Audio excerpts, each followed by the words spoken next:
Hello everyone and welcome to Skincare with Hiram. Boy oh boy am I gonna regret making this video tomorrow because not only do I have some hot takes, spicy controversial opinions coming right at you, but it's also 3 a.m. Your boy's sleep schedule is screwed. Oh god, and I have to wake up early. So for the sake of my health and for you guys as well, I'm gonna keep this short and quick because I'm about to dive into all of the TikTok skincare trends that need to die. Bury them all. A lot of you guys are always in my comment sections asking me what I think about different skincare trends on TikTok, and I never really respond to them or make videos about them because 99% of the trends I see on TikTok are whack, bro. There are just so many weird, pointless, and unnecessary trends that pop off every single month on TikTok, and I don't want to make a video on every single one of them. Ain't nobody got time for that. But because there have been so many trends that have blown up, I figured I would just consolidate them all into one video where I can roast the hell out of all of them. And trust, there's a lot to get into. So without further ado, let's jump into all of these skincare TikTok trends that need to die. RIP. The first trend is one of my most controversial takes and actually has got me heated. I am upset, y'all, and I have not let this go. Excessive slugging. And if you don't know what slugging is, it's where you use a petrolatum-based product and slather it all over your skin like a glazed donut to help prevent your skin from losing water overnight, retaining moisture, and to help resolve any dryness. Now, I've talked about slugging in so many different videos, but I've always said that I think slugging is best done like infrequently. Maybe a few nights a week when you feel like your skin needs some extra moisture. And I also have talked about how people with like combination of oily skin probably wouldn't really benefit from slugging regularly just because it is very intense. I mean, you're basically smearing grease all over your face. It's no joke. But one of my friends told me that I have a Wikipedia page, and at that time I had no idea. And when he read it off to me, there was like a controversy section or something like that. I don't know. Basically, from what I remember, the Wikipedia article dragged me for my stance on slugging and said that dermatologists actually like disagree with my take, and it presented it as if I was recommending like slugging every single night. I don't know, maybe it's different now because that was like 6 months or a year ago, but I'm still heated about it. Okay, because I have never said that slugging every single night is a good idea. And actually, one of the trends that I discourage people to do that I've seen really pop up on TikTok is constantly slugging. Slugging every single night or also slugging during the day. Basically constantly making your skin look like a glazed donut. I mean, there's so many benefits to slugging, particularly if you have dry skin,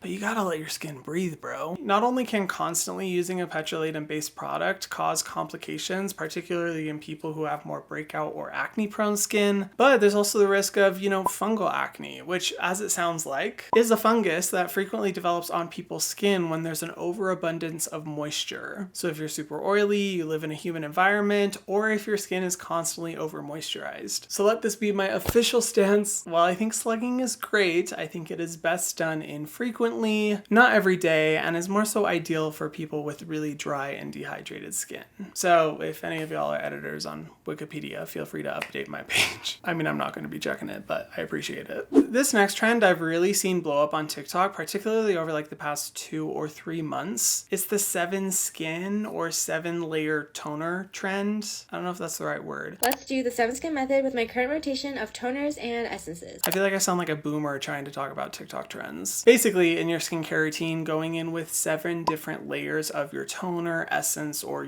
moisturizing product.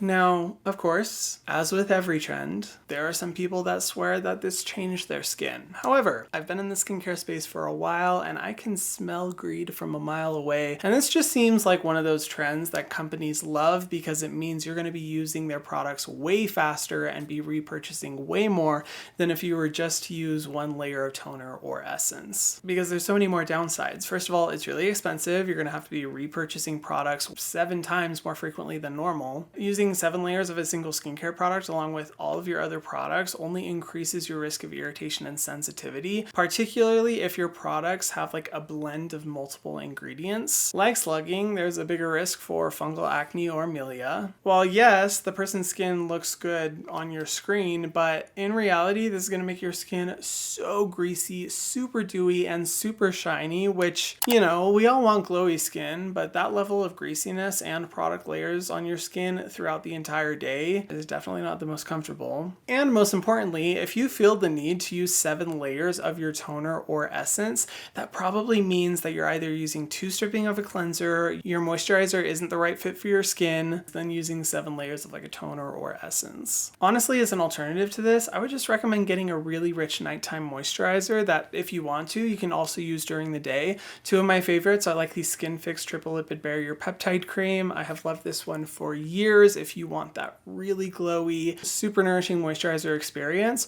Or if you like Korean skincare, the Astra Aloe Barrier 365 cream is amazing for doing very similar to what the Skin Fix does, but just kind of in a more lightweight gel cream. But if you insist on doing the 7-layer hack, I would just ask that you use a 1 ingredient product or very simple ingredient list, because the more ingredients that are in whatever toner or essence you're using that you are reintroducing to your skin 7 times over every day or night, the higher the risk of sensitivity and irritation. So if you are going to do it, just go with like a Centella Asiatica ampule, a green tea essence, and call it good. And next up is a trend that actually hits kind of close to home, because I low-key did used to do this before I figured out it was really bad. So PSA, y'all, don't follow my example, please. SPF cocktailing.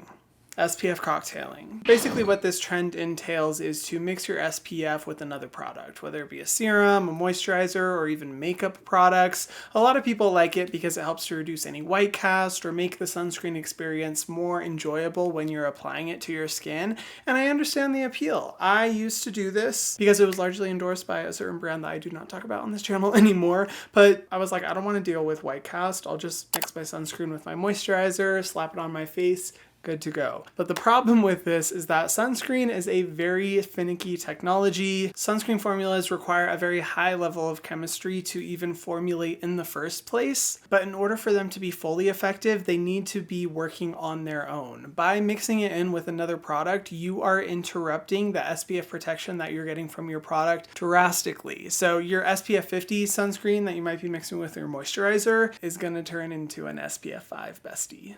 I'm sorry. And when I first learned this, I was devastated. And I am kind of devastated to see that it is trending on TikTok, or has over the past few years. And I get it, because for US sunscreens, I only use mineral sunscreens, which a lot of times tend to have a white cast. But all of this changed once I started using Korean sunscreens that really just obliterated any desire in my heart to do an SPF cocktail, because they're ultra lightweight, have no white cast, feel really invisible on the skin. My personal favorites being first the Numbuzine SPF 50, such a good ingredient list, so lightweight, I literally slather my body in that one. Or the Cynic Gel SPF 50 sunscreen as well, super lightweight. But regardless, sunscreen is a step in your skincare routine that you just don't want to mess with. So whenever you're applying your sunscreen, make sure it's the last step of your skincare routine. Do your serums and moisturizers before, do your makeup products afterwards. And if you are worried about, like continually touching up sunscreen throughout the day, what I like to do is apply a tinted SPF on my face throughout the day. I love the Bliss Blockstar SPF 30, or you can even use like a Korean stick sunscreen. Theirs are really good, particularly for touching up your face, and I love the Beauty of Joseon Centella SPF 50 Sunstick. Thankfully nowadays there's a lot of options out there, so you really don't need to do an SPF cocktail, but please, if there's one thing you don't want to mess around with, it's your sunscreen.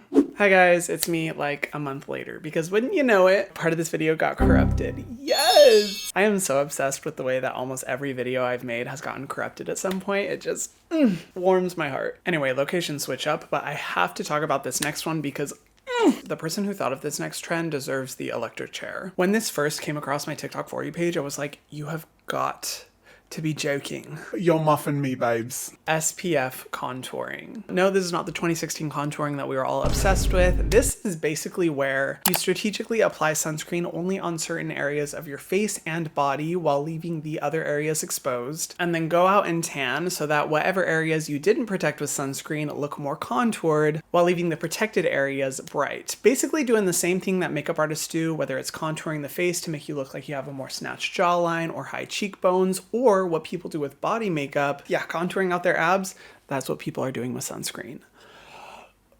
People legit are applying sunscreen here and here so that they can look like Bella Hadid. Babes, you're never gonna be here. And the only question this leaves me with is, why are we tanning? in the big 25. Why are we still purposefully damaging our skin? Now, thankfully, I have seen a lot of people on TikTok call out this trend, specifically dermatologists who will stitch videos of people who recommend SPF contouring. And I feel like the message is getting out there that SPF contouring is just a terrible idea, but there are still people that do it, and still so many people that will go out in the sun and lay down for hours on end trying to get a tan. I mean, literally the other day when I was at the beach, I saw people doing it. Well, not doing it. Suntanning. Seeing this trend get popular just leaves me with the question, why are people so resistant to fake tanning? And unfortunately, there's a lot of misinformation out there about fake tanning ingredients, like they're toxic, they're carcinogenic, when research and studies have shown that the amount that we're exposed to in these products is way below the risk threshold. And even if they were over that threshold, it still doesn't compare to the damage that you're inflicting on your skin by laying out in the sun for hours on end. Not to mention things like hyperpigmentation, dark spots, accelerated aging, sensitivity, redness, and of course the big one, skin cancer. Getting actual sun damage is far worse, and there's just no healthy way to get a tan. So instead of doing this SPF contouring bullshit or even going out and tanning in the sun, just use a fake tanner. My personal favorite one is the Bondi Sands sleeping mask. I love it because it gives such a natural tan that looks just like what my skin would look like if I wasn't wearing sunscreen all the time. It matches your skin tone, the formula isn't tinted so it won't like stain your clothing or sheets. I personally love using it on this area right here because I get the worst genetic farmer's tan in the world. For some reason, this area to stay an Amish white. So I love applying the tanner on my body right here just to make sure I don't have quite as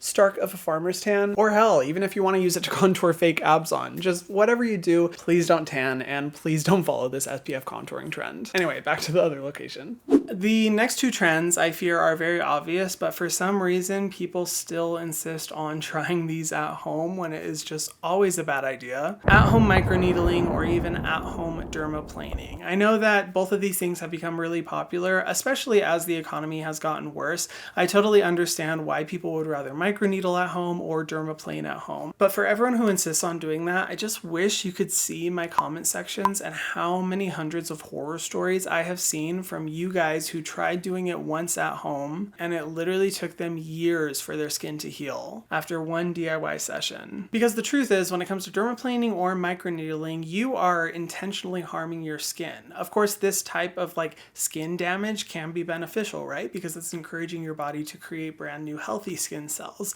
But there's a very fine line between what is safe and what is too risky for your skin. And unfortunately, a lot of us don't know where our skin falls, which is why whenever it comes to microneedling or dermaplaning, I just always recommend going to an esthetician or dermatologist to get it done. There's just too many risks. I've seen too many horror stories. And honestly, for a lot of providers, compared to other in-office treatments and facials, microneedling and dermaplaning aren't that expensive when you get it done by a professional. But yeah, still to this day, I see so many people doing it at home, and I don't know. I just think the risks are far too high, and that's one of those areas where it's just better to trust an experienced, accredited provider, because paying for one session is totally worth avoiding the risk of having to heal your skin for years. It's just not worth it.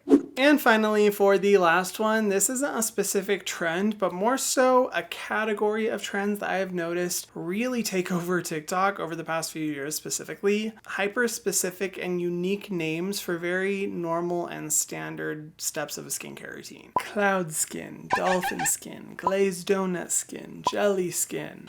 When will we be free? There are so many of these trends that I see that are just basically rebranded versions of like a skincare routine for dry skin or a skincare routine for oily skin. But naturally, like every TikTok beauty trend, these claim to be really unique and never been done before, and of course encourage you to buy an entire new routine or new skincare products to accomplish, when in reality you can already accomplish them with the products you already have, or even just by buying one or two new products. But even more so than that, my thought is always just buy good products, like research the ingredients, find the ones that work for your skin type and skin concerns, and and get your needs met. Because guaranteed by doing that, your skin's gonna look so much better than by trying to hop on each of these new trends that truthfully are always championed by like supermodels who are literally going to look good in any trend. I don't know, this constant new wave of these like micro trends, I guess, are always just so funny to me because people will legit go out and spend $200 on a brand new routine trying to accomplish dolphin skin when they could instead just spend like an hour researching the best ingredients for their skin type, and boom, they're gonna have the best skin that's specifically catered for their concerns. I don't know, in my opinion, these little trends only really benefit the companies and corporations trying to sell you products and really just promote unnecessary consumption. Just do your skincare research, y'all. It's gonna be so much better for your skin and you're gonna save so much money and you won't have to constantly be looking to the new trend for what to buy.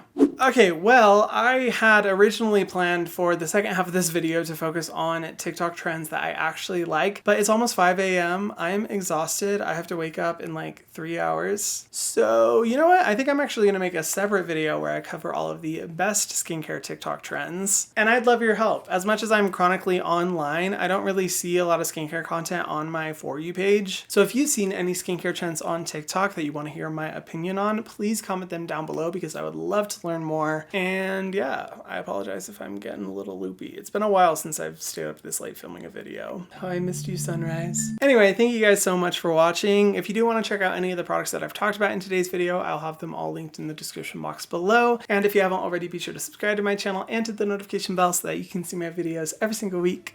And I will see y'all in the next one. Mwah.